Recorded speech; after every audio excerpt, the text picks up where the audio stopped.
এত সহজে আর এত কম সময়ের মধ্যে কাঁচা আমের ক্যান্ডি বানানো যায় সেটা আপনারা সম্পূর্ণ ভিডিওটা দেখলেই বুঝতে পারবেন।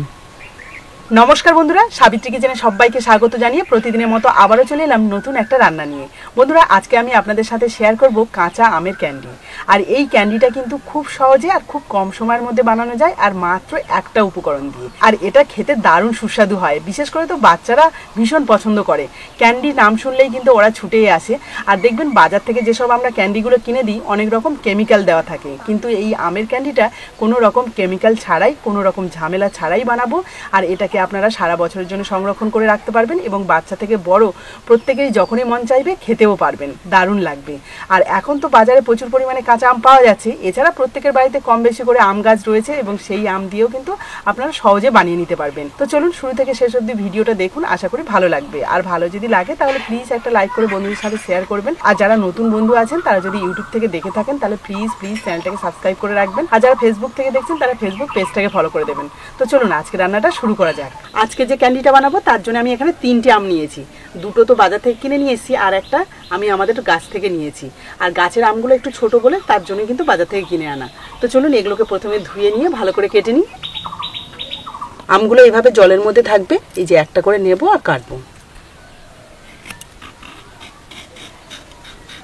এই কাঁচা আমটা থেকে না খুব সুন্দর একটা গন্ধও বেরোচ্ছে।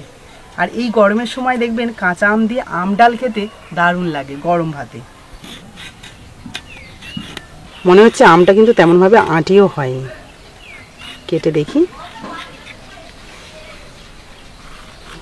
এই দেখুন একদম কচি আম, দেখতে পাচ্ছেন একদম আঁটিই বসেনি। আর এরকম আঁটি কম বসায় আম দিয়েই কিন্তু ক্যান্ডিটা বেশি ভালো হয়। এবার এটাকে লম্বা লম্বা করে কেটে নেব। এই যে দেখুন, খুব পাতলা আবার খুব মোটাও করছি না, মিডিয়াম সাইজই রেখেছি, কিন্তু এরকম লম্বা লম্বা। এবার এই কাটা আমগুলো আমি জলের মধ্যে রাখবো, তবে সেই জলের মধ্যে একটু নুন দিয়ে দেবো।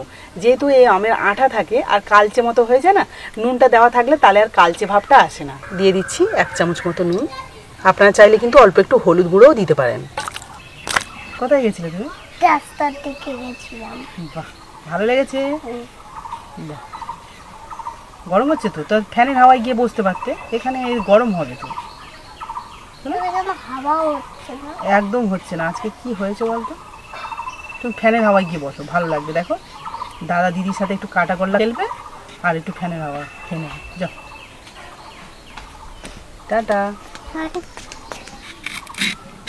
দেখুন পরের আমটা কিন্তু একটু ডাঁসা মতো ভাব রয়েছে, তবে গায়ে যে শক্ত আঁটি মতো যে থাকে সেটা কিন্তু নেই, সেগুলোকে আমি বের করে দিয়েছি। সবগুলো আম কেটে নিলাম, বেশ অনেকটাই হয়েছে। কিন্তু আপনাদের বাড়িতে যদি বেশি লোক সংখ্যা থাকে তাহলে একটু বেশি পরিমাণে ক্যান্ডি বানিয়ে রাখবেন, তাহলে দেখবেন একদমই নষ্ট হবে না আর খেতেও ভালো লাগবে সবাই মিলে একসাথে। কাটা আমগুলোকে নুন জলের মধ্যে রাখাতে এই জলটা কেমন কালার হয়ে গেছে, মানে এই যে আমের যে কষ সেটা কিন্তু জলের মধ্যে চলে গেছে। আর এই যে আমগুলো কিন্তু কোনো রকম কালচে ভাব নেই। এবার এটাকে আরও 2বার ভালো করে ধুয়ে নেব। আর এইভাবে বারবার ধুয়ে নিলে আমের যে কষ্টে ভাব থাকে সেই কষাটে ভাবটা আর থাকবে না। 2 থেকে 3বার খুব ভালো করে ধুয়ে নিয়েছি, একদম পরিষ্কার হয়ে গেছে। এবার আমি এই আমের ক্যান্ডিটা তো বানাবো, তার জন্য কিন্তু বাতাসা ব্যবহার করব। তবে আপনারা চাইলে চিনি বা গুড় যে কোনো একটা ব্যবহার করতে পারেন। আর বাতাসাটা এখন ব্যবহার করছি এই কারণে যে আমাদের এদিকে কিন্তু প্রায় জায়গায় বাতাসা লুট হচ্ছে। আর প্রচুর পরিমাণে কিন্তু প্রত্যেকের বাড়িতে কম বেশি করে গ্রামের দিকে বাতাসা কিন্তু রয়েছে। আর সেই বাতাসাগুলোকে অনেক দিন যদি রেখে দেওয়া হয় তাহলে কিন্তু অনেক সময় নষ্ট হয়ে যেতে পারে। তো সেগুলো যদি আচার বানিয়ে বা এইভাবে যদি ক্যান্ডি বানিয়ে রাখা হয় তাহলে কিন্তু কোনো রকম ক্ষতি নেই। আমরা জানি চিনির থেকে কিন্তু বাতাসা অনেক ভালো, তার জন্য কিন্তু আজকে আমি বাতাসাই নিচ্ছি। এখানে আমি আম নিয়েছি 400 গ্রাম, আর সেই অনুপাতে এখানে নিয়েছি বাতাসা 300 গ্রাম। চিনি নিলে আপনারা 250 গ্রাম মতো নিতে পারেন, তাতেই হয়ে যাবে। তবে বাতাসা কিন্তু চিনির থেকে একটু মিষ্টি কম হয়। তো এই বাতাসাটা এবার আমি এই আমের মধ্যে দিয়ে দেব। এবার এই আমের সাথে বাতাসাটা ভালো করে মিশিয়ে নেব। আপনারা কিন্তু কড়াইতে দিয়েও করতে পারেন, কোনো অসুবিধা নেই। তবে আমি এই যে আগে থেকে মিশিয়ে নিচ্ছি, এতে করে কিন্তু আগে থেকেই বাতাসাগুলো গলতে শুরু করবে। এবার এই আমের ক্যান্ডি বানানোর 2 রকম প্রসেস আপনাদের বলে দেবো, আপনাদের যেটা ভালো লাগবে সেটা আপনারা করতে পারেন। এই যে কাটা আমগুলো যে আমি ভালো করে ধুয়ে নিয়েছিলাম, তারপরে কিন্তু আপনারা এটাকে সিদ্ধ করে নেবেন, খুব বেশি নয় কিন্তু, মানে গোটা থাকবে এমন অবস্থায় সিদ্ধ করতে হবে। তারপরে সেটাকে জল ঝারিয়ে তারপরে যদি বাতাসা দেন বা চিনি দেন কিংবা গুড় দেন, তাহলে কিন্তু এইভাবে দিয়ে এটাকে সারা রাতের জন্য রেখে দিতে হবে। তারপরের দিন এটাকে যেভাবে ক্যান্ডি বানানোর জন্য যে প্রসেসগুলো রয়েছে সেগুলো করতে পারেন। আর আমি কিন্তু সেটা করব না, আমি এই যে বাতাসা যে কাঁচা আমের সাথে মিশিয়ে রেখেছি, এবার উনুন ধরিয়ে এটাকে কিন্তু সিদ্ধ করে নেব। মানে 2 রকমভাবে করতে পারেন, কিন্তু আগেও করতে পারেন পরেও করতে পারেন। মানে সিদ্ধ কিন্তু আপনাকে আমটাকে করতেই হবে, বাতাসার সাথে সিদ্ধ করতে পারেন কিংবা শুধু সিদ্ধ করে নিতে পারেন আগে। তো আপনাদের যেটা ভালো লাগবে সেটা আপনারা করতেই পারেন। আর এটা কিন্তু খেতে ওই একই রকমই লাগবে। তবে আর একটা কথা বলে দিই, এখানে যে আমি বাতাসা নিয়েছি এতে করে কিন্তু সুন্দর একটা কালারও আসবে ক্যান্ডি। যদি আপনারা চিনি দিয়ে বানাতেন তাহলে কিন্তু একটু সাদা ভাব থাকবে, আবার গুড় দিয়ে বানান যদি তাহলে কিন্তু কালারটা আরও বেশি সুন্দর আসবে। উনুনটাকে ভালোভাবে ধরিয়ে নিয়েছি, এবার একটা কড়াই বসিয়ে দিচ্ছি। বাতাসা সহ আমগুলোকে দিয়ে দেবো কড়াইয়ের মধ্যে। এর মধ্যে কিন্তু এখন আমি কোনো রকম জল দেবো না, আর আঁচটাকে একদম লো রাখবো, তাহলে আস্তে আস্তে কিন্তু বাতাসাগুলো গলে গিয়ে জল হয়ে যাবে। তবে এই সময় আমি ওপর থেকে একটা ঢাকনা দিয়ে দিচ্ছি যাতে তাড়াতাড়ি বাতাসাগুলো গলে যায়। প্রায় 3 থেকে 4 মিনিট মতো ঢাকা দিয়ে রেখেছিলাম, এবার ঢাকনাটা খুলে দেখবো বাতাসাগুলো গলেছে কিনা।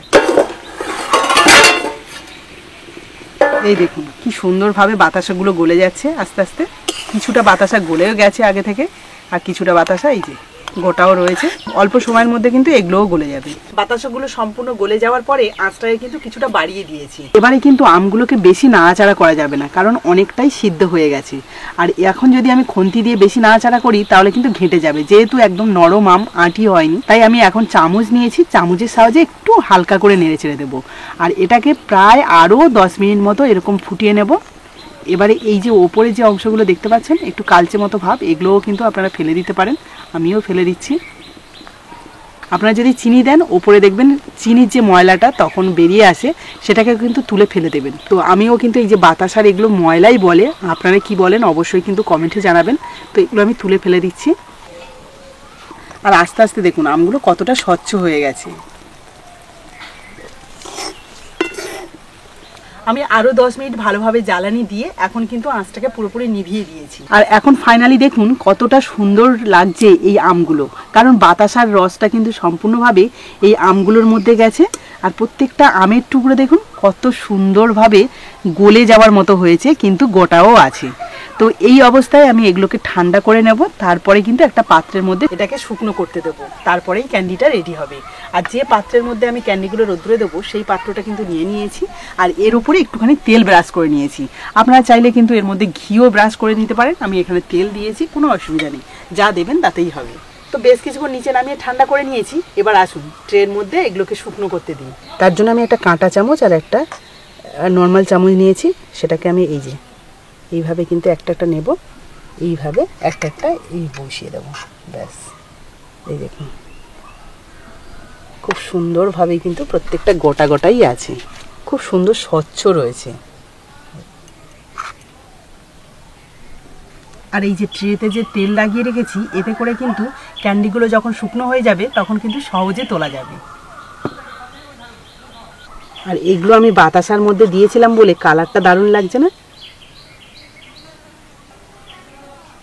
যেটা সব থেকে কচি আম সেটাই কিন্তু কালারটা বেশি সুন্দর লাগছে, মানে এটা কিন্তু আমাদের গাছের আম ছিল। এখানে আপনাদের আরও একটা কথা বলে রাখি, এই যে আমি সিদ্ধ করলাম বাতাসার মধ্যে, এতে করে কিন্তু সময়টা কম লাগলো। আপনারা যদি আমটাকে আলাদা করে সিদ্ধ করে তারপরে চিনি বা বাতাসার মধ্যে দিয়ে রাখেন তাহলে কিন্তু অনেকটা সময় বেশি লাগবে, মানে প্রায় 7 থেকে 8 ঘন্টা মতো ওই চিনি বা বাতাসার মধ্যে ভিজিয়ে রাখতে হবে, তবেই কিন্তু এই আমের মধ্যে সুন্দরভাবে মিষ্টিগুলো যাবে। তবে এই প্রসেসটা আমার মনে হয় সহজ এবং কম সময় লাগবে, তাই আপনাদের সাথে শেয়ার করলাম। এবার আপনারা বানিয়ে দেখবেন কোনটা বেশি সহজ বা কোনটা বেশি সুবিধা হয়। দেখুন সবগুলো আমের টুকরো বেশ সুন্দর করে এই ট্রেটার মধ্যে সাজিয়ে নিয়েছি। তো চলুন এবার এই ট্রেটাকে রোদ্দুরে দিই, আর বাইরে কিন্তু প্রচুর রোদ্দুর।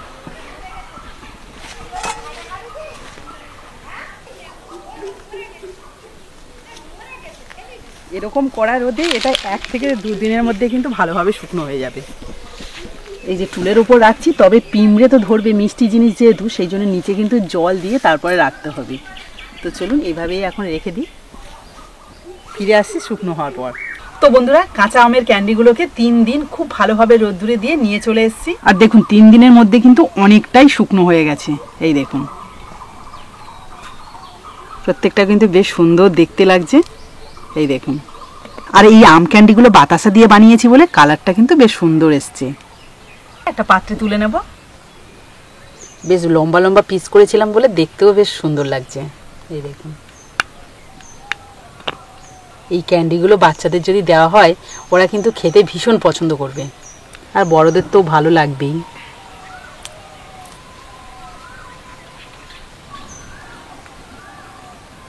দেখুন সবগুলো ক্যান্ডি তুলে নিয়েছি, আর সবগুলো ক্যান্ডি এক জায়গায় রাখাতে আরও বেশি সুন্দর লাগছে দেখতে।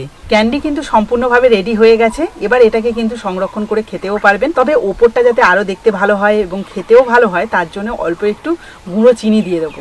গুঁড়ো চিনিটা দিলে কিন্তু যেমন দেখতে ভালো লাগবে তেমনই কিন্তু এটা সংরক্ষণ করেও রাখা যাবে অনেক দিন। এটা তো এমনিই শুকনো হয়ে গেছে ভালোভাবে, তবে হালকা একটু মানে চিটচিটে ভাব রয়েছে যেহেতু এটা শুকনো করা হয়েছে রোদ্দুরে।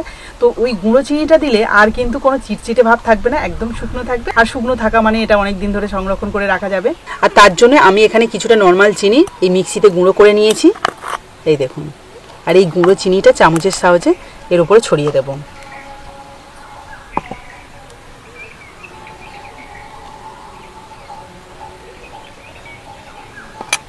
এবার হাত দিয়ে ভালো করে মিশিয়ে নেব।